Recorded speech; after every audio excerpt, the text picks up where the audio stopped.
नमस्कार, मैं हूं ज्योति प्रकाश रंगा और आप देखना शुरू कर चुके हैं मेरा YouTube चैनल ज्योति रंगा लाइव।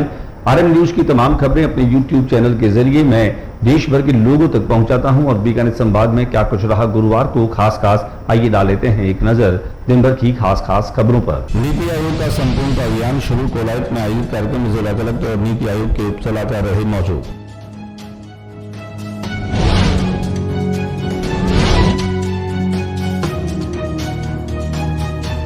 लाखों की लूट के आरोपी जिला पुलिस अधीक्षक तेजस्वी गौतम और उनकी टीम ने पकड़ा। प्रेस वार्ता में किया मामले का खुलासा।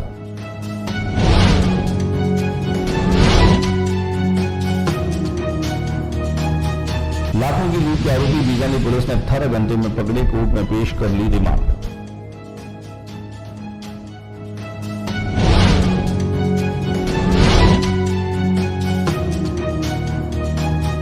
शहर के बीचवाल थाना इलाके में एक युवक की हत्या।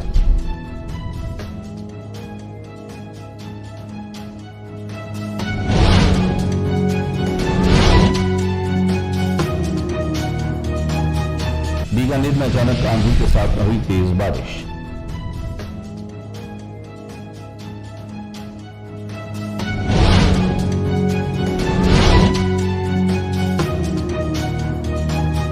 बीकानेर में निचले इलाकों में बारिश के पानी भरने से नगर निगम के दावे की खुली पोल।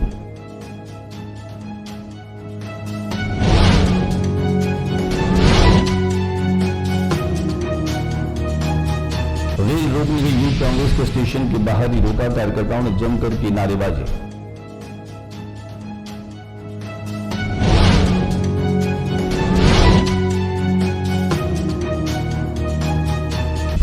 धोरी पर 14 जुलाई से होगा श्रीमद् भागवत कथा का आयोजन, संतों का होगा समागम।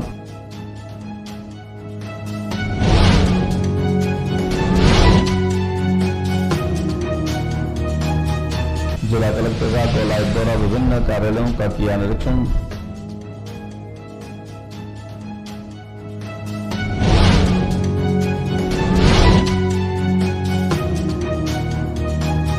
और अब खबरें विस्तार से। नीति आयोग का संपूर्ण अभियान गुरुवार को कोलायत तहसील के साथ में शुरू हुआ। चयनित करने वाली तहसीलों में कोलायत का ही चयन किया गया। यहां पर जिला कलेक्टर नम्रता वृष्णि और संपूर्ण अभियान के उप सलाहकार भी मौजूद रहे। यहां पर विधायक अंशुमान सिंह भी मौजूद रहे। नम्रता वृष्णि ने इस बात की जानकारी दी कि यहां जिस तरह की योजनाओं को लागू किया जाना है उनमें प्रसव पूर्व महिला की देखभाल, प्रसव के पश्चात महिला की देखभाल और बच्चों के पोषण के साथ साथ उच्च रक्तचाप और मधुमेह के रोगियों की भी नियमित जो है वो जांचें की जाएगी। इस मौके पर उन्होंने कहा कि इसमें किसी भी तरह की कोताही न बरती जाए।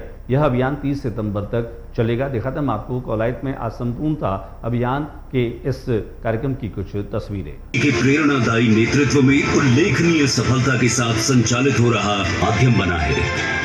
देश के 112 जिलों और 500 ब्लॉक में प्रभावी इस कार्यक्रम 4 जुलाई 2024 से शुरू होकर संपूर्णता अभियान 30 सितंबर 2024 तक संचालित। इसी तरह आकांक्षी जिलों में 9 से 11 माह के बच्चों को लगने वाली वैक्सीनेशन की।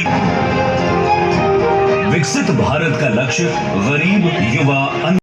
बीकानेर में 2 दिन पूर्व नकली पिस्टल की नोक पर करीब 8 लाख से अधिक की सोने चांदी की लूट के आरोपियों को बीकानेर पुलिस ने 48 घंटे में ही दबोच लिया है। जिला पुलिस अधीक्षक तेजस्वी गौतम ने पत्रकार वार्ता के दौरान इन आरोपियों के बारे में जानकारी दी। उन्होंने इस पूरी लूट का खुलासा भी किया। दिखाते हैं क्या कुछ कहा तेजस्वी गौतम ने। 2 तारीख देर रात नया शहर थाना इलाके में एक व्यापारी से जो सोने और चांदी की टेस्टिंग करते थे, वो जब अपने शॉप से अपने घर पे जा रहे थे कुछ सामान लेकर, जिसमें उन्होंने लगभग 700 ग्राम सोना जो कि मिक्स क्वांटिटी का था और 20 से 25 किलो मिक्स क्वांटिटी की चांदी का उल्लेख किया। 3 लोगों ने आकर उनसे वो जो उनका बैग था वो छीन कर फरार हो गए थे और उनके साथ वहाँ पे मारपीट करके भाग गए थे। इस तरीके की रिपोर्ट और सूचना नया शहर थाने को मिली। तुरंत CO additional SP city Deepak Sharma, CO city श्रवण, एसएचओ कोटगेट मनोज जी, एसएचओ नया शहर विक्रम, एसएचओ मुक्ता प्रसाद धीरेन्द्र, एसएचओ कोतवाली परमेश्वर, डीएसटी और साइबर की हमारी टीम, इन सब ने मिलकर प्रॉपर कार्रवाई करते हुए इस पूरे लूट का तुरंत खुलासा किया। अथक प्रयासों से टीम ने बहुत अच्छी कार्रवाई करते हुए इस पूरी लूट की घटना करने में और जो बाकी लोगों का भी जो सहयोग था उसको करते हुए 7 व्यक्तियों को गिरफ्तार किया है। इन 7 व्यक्तियों के नाम मैं आपको बताना चाहूँगी। लक्ष्मी नारायण उर्फ राजा सोनी, नारायण सोनी, विवेक सोनी, मनोज, राकेश, दिनेश और शेख अमीरुल हुसैन। तो ये सातों जो हैं वो इस पूरी घटना में शामिल थे। जो एक्चुअल घटना लूट की थी वो मनोज, राकेश और दिनेश ने की थी एक वाइट स्कूटी पे। उसकी पूरी प्लानिंग इन सब ने मिलकर, जिसमें राजा सोनी उर्फ लक्ष्मी नारायण सोनी, नारायण, विवेक, ये सब उसमें इन्वॉल्व थे। और मौके से जब परिवादी अपना सामान लेकर निकला, उसकी रेकी करने में ये शेख अमीरुल बंगाली जो है वो रेकी करने में इन्वॉल्व था। लाखों की लूट के आरोपियों को बीकानेर की पुलिस ने जल्द ही गिरफ्तार किया और एक बड़ी सफलता ली। पुलिस ने कोर्ट से उनकी रिमांड भी ले ली है। सामने देखो भाई, सामने।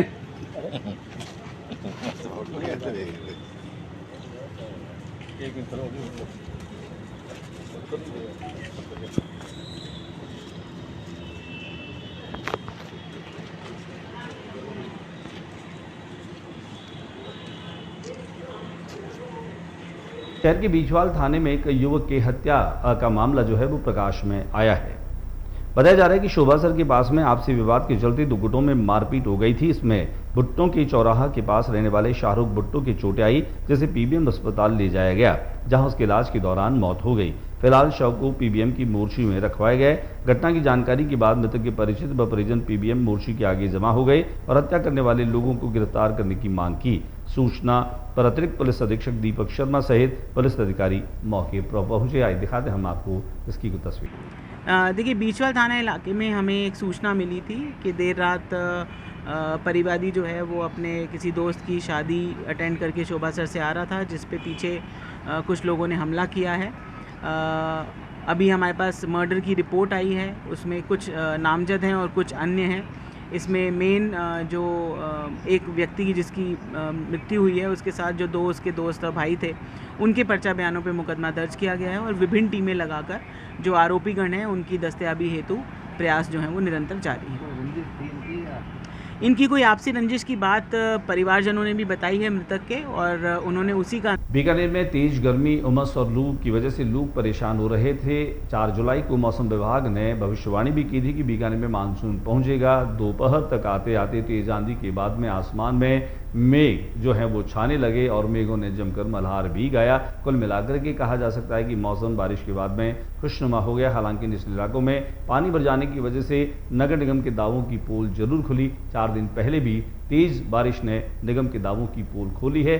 जगह जगह बीकानेर में सीवरेज का काम चल रहा है। ऐसे में इन बरसाती दिनों में और भी एहतियात रखना होगा, क्योंकि कभी कोई बड़ी दुर्घटना या हादसा हो सकता है। प्रशासन को भी इस बात को लेकर आम जनता को जागरूक करना होगा। कुल मिलाकर के मौसम हो जाने की वजह से मौसम काफ़ी खुशनुमा हुआ, लोगों के चेहरों पर रौनक दिखने लगी।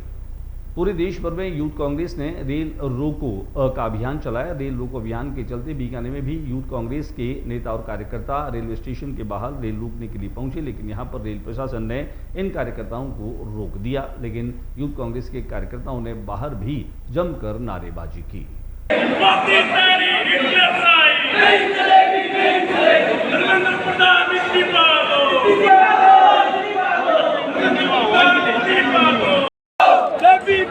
मोदी हटाओ, मोदी हटाओ, मोदी हटाओ, मोदी हटाओ, मोदी हटाओ, मोदी हटाओ, देश बचाओ। जिंदाबाद, जिंदाबाद, जिंदाबाद। अभिमन्यु पुनिया जिंदाबाद, जिंदाबाद, जिंदाबाद। युवा कांग्रेस नहीं चलेगी, नहीं चलेगी।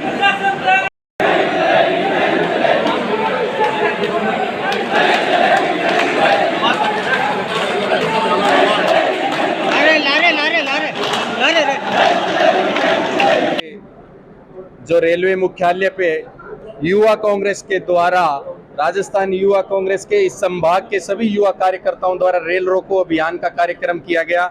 हमारे आदरणीय नेता राहुल गांधी जी जो 35 लाख युवाओं के भविष्य की बात को संसद में उठा रहे हैं और जिनकी आवाज को दबाया जा रहा है, उसी के खिलाफ हम सब युवाओं ने, हमारे राष्ट्रीय अध्यक्ष श्रीनिवास जी, प्रभारी कृष्णा जी और राजस्थान के प्रभारी शाहिद जी, उनके निर्देश के अंदर बीकानेर के हमारे जाबाज जिला अध्यक्ष भंवर जी कुकड़ा, चूरू से आसिफ जी और अनूपगढ़ से कामरा जी और सैकड़ों युवाओं के साथ हमने बीकानेर के रेलवे स्टेशन पर आके रेल रोकने का काम किया है। आप सभी को मालूम है कि पिछले 7 साल के अंदर 70 से ज्यादा पेपर लीक हुए हैं और केंद्र सरकार ने उस पर चुप्पी साध रखी है। आगामी 14 जुलाई से गोरक्ष धुरे पर मद्भागवत कथा का शुभारंभ होने जा रहा है, जहां पर संतों का समागम भी होगा।